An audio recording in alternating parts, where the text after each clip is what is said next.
DJ रवि आप सभी को फिर से स्वागत करता है। आइए देखते हैं डीजे रवि का प्रस्तुति। फिर से आए हैं एक नए गाना लेकर।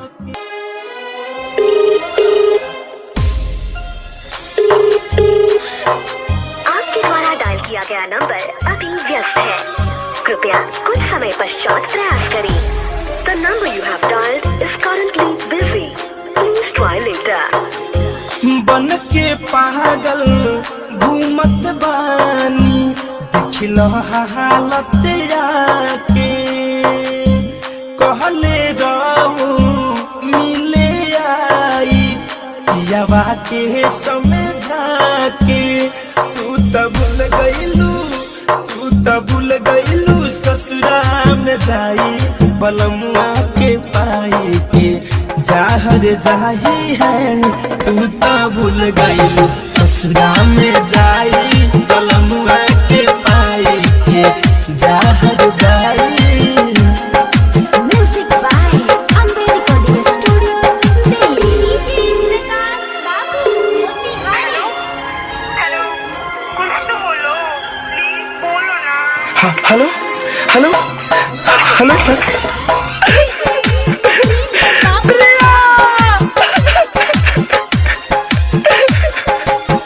रहे बेचैन नैन रोबे बिरोब से, सोई न रात भर तुहरे हो सोब से।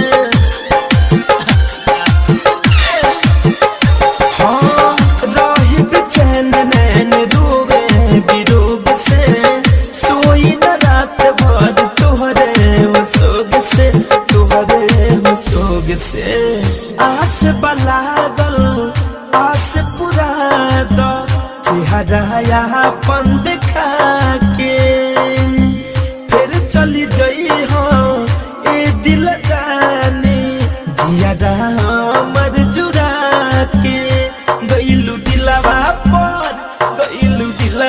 पर खंजर चलाई बलमुआ के पाई के।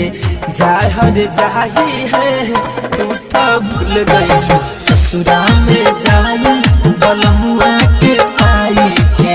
जाहर जाई। हर जिंदगी रही तो हर दिन तुम्हें याद करते रहेंगे। अगर भूल गया तो समझ लेना खुदा ने हमें याद कर लिया। कवनो पता न मिले खबरिया, हर पल ढूंढे तोहके नजरिया।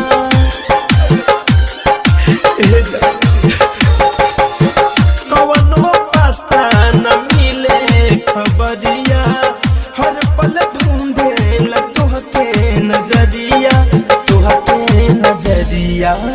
ए जिंदगी के नइखे भरोसा जब से दिहल तू धोखा।